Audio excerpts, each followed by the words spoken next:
নমস্কাৰ কুকি সাধুঘৰলৈ পুনৰবাৰ স্বাগতম জনাই আজি সাধুটো ক'বলৈ লৈছোঁ। সাধুটোৰ নাম হৈছে কথা কোৱা গুহা। যদিহে সাধুটো ভাল পায় মোৰ চেনেলটো ছাবস্ক্ৰাইব কৰি দিব, লগতে লাইক কমেণ্ট আৰু শ্বেয়াৰ কৰিবলৈ নাপাহৰিব। এখন অৰণ্যত মন্দমতি নামৰ এটা সিংহ আছিল।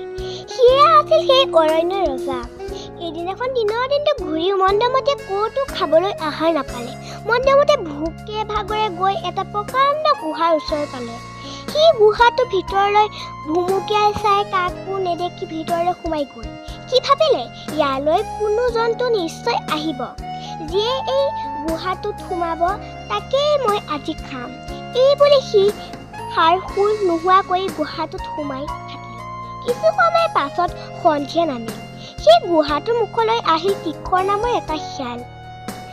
সিয়ে আছিল সেই গুহাটোৰ গৰাকী। তীখৰ নাম যেনে কামো তেনে, সি বৰ বুদ্ধিয়ক। আগতে নভবাকৈ একো কাম নকৰে। আগদিনাৰ দৰে সিদিনাও সি গুহাৰ ভিতৰলৈ সোমোৱাৰ আগতে গুহাটো মাত লগালে, হেৰা গুহা, হেৰা গুহা, আজিচোন তোমাৰ মাত বোল নাই। তুমিয়ে দেখোন কোৱা যে ক'বালৈ গ'লে বা ক'বাৰ পৰা আহিলে তোমাক মাত লগাব লাগে। পুৱাটো তুমি বৰ মৰম লগাই মাত লগাইছিলা, এতিয়া কি হ'ল তোমাৰ? বুজিছোঁ, জাৰৰ দিনা সন্ধিয়া ঘূৰি ফুৰাৰ বাবে তোমাৰ নিশ্চয় খং উঠিছে। কালিও পলম হোৱাৰ বাবে তোমাৰ অলপ খং উঠিছিল হয়। তুমি মোক এটা ধমকো দিছিলা, কিন্তু পিছত তুমি যে কৈছিলা আজি যি হ'ল হ'ল তীখৰ, আজিৰ পৰা দেৰি নকৰিবা, বাহিৰত বৰ জাৰ পৰিছে, আহা আহা সোনকালে ভিতৰলৈ আহা। কথাকেইটা শুনি মোৰ বৰ ভাল লাগিছিল। তুমি যে মোক ইমান মৰম কৰা, আজিনো পিছে কিবা এষাৰ নোকোৱা কিয়? তুমি একো নক'লে ময়ো আজি ভিতৰলৈ নোসোমাওঁ, আজি ৰাতিটো গাঁততে থাকিম।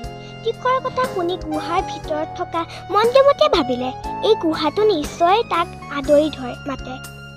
আজি মোৰ ভয়ত গুহাটোৱে মতা নাই, মই তাক মাত লগাওঁ, নহ'লে সি গুচি যাবও পাৰে।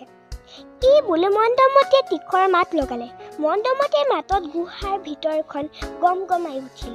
সেই ভয়ংকৰ মাত শুনি বুদ্ধিয়ক তীখৰ তাৰ পৰা পলাই পতন দিলে। আৰু মোৰ সাধুটো আজি ইমানতেই শেষ হ'ল। ধন্যবাদ।